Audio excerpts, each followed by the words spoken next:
আজকের রেসিপি চাল কুমড়ো দিয়ে মুগ ডাল। তার জন্য প্রথমেই আমরা এখানে চাল কুমড়োটাকে ডুবো ডুবো করে কেটে নিয়েছি আর নিয়ে নিয়েছি 1 থেকে 1.5 কাপ মতো মুগ ডাল। মুগ ডালটাকে প্রথমে শুকনো খোলায় ভেজে নেব। আমি না আগে চাল কুমড়ো খেতে চাইতাম না, কিন্তু এইভাবে রান্না করার পর থেকে আমি চাল কুমড়ো খেতে সত্যি খুব ভালোবাসি।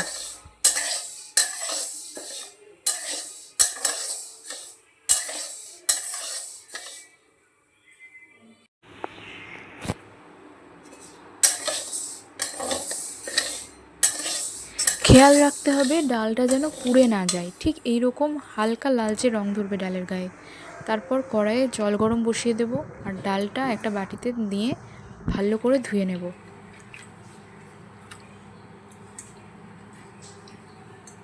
ধোয়া ডালটা গরম জলের মধ্যে দিয়ে দেব।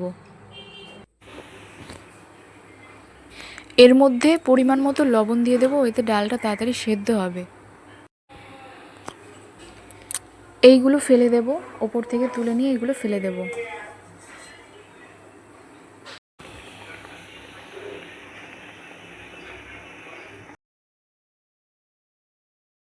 ডালটা সেদ্ধ হতে হতে কয়েকটা কাঁচা লঙ্কা চিড়ে রেডি করে রেখেছি, আর চাল কুমড়োটা তো আগেই রেডি করা ছিল। ডালটা যখন 80 থেকে 85% পর্যন্ত সেদ্ধ হবে, তখন এর মধ্যে আমরা চাল কুমড়োগুলো দেব।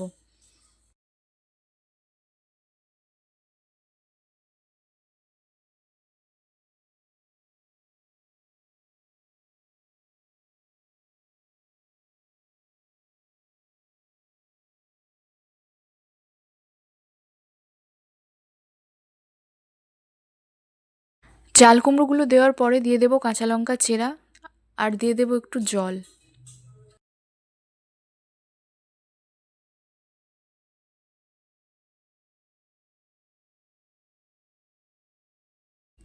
চাল কুমড়ো আর কাঁচা লঙ্কা দেওয়ার পরে একটু ঢাকনা দিয়ে রাখবো, তাতে চাল কুমড়োটা তাড়াতাড়ি সেদ্ধ হয়ে যাবে।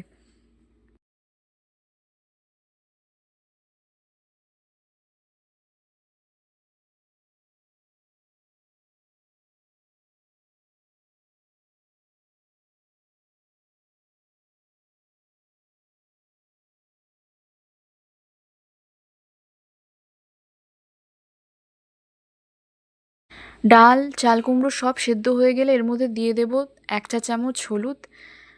10 থেকে 20 সেকেন্ড মতন ফুটিয়ে, মানে হলুদের কাঁচা গন্ধটা যাওয়া পর্যন্ত ফুটিয়ে ডালটা একটা বাটিতে ঢেলে রাখবো।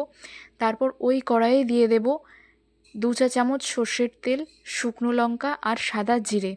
সাদা জিরে আর শুকনো লঙ্কা থেকে যখন সুন্দর একটা গন্ধ ছাড়বে, তখন এর মধ্যে দিয়ে দেব এই সেদ্ধ করে রাখা ডালটা।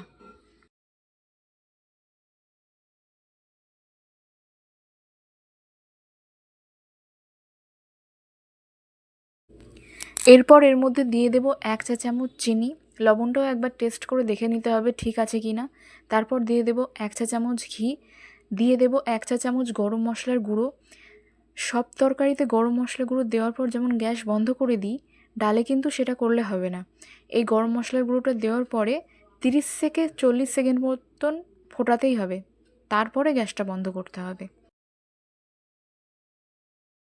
ভিডিওটি ভালো লাগলে ভিডিওতে একটি লাইক করে দেবেন এবং চ্যানেলটিকে সাবস্ক্রাইব করে পাশে থাকবেন, আর কমেন্ট করে জানাবেন কেমন লাগলো আপনাদের এই ভিডিওটা।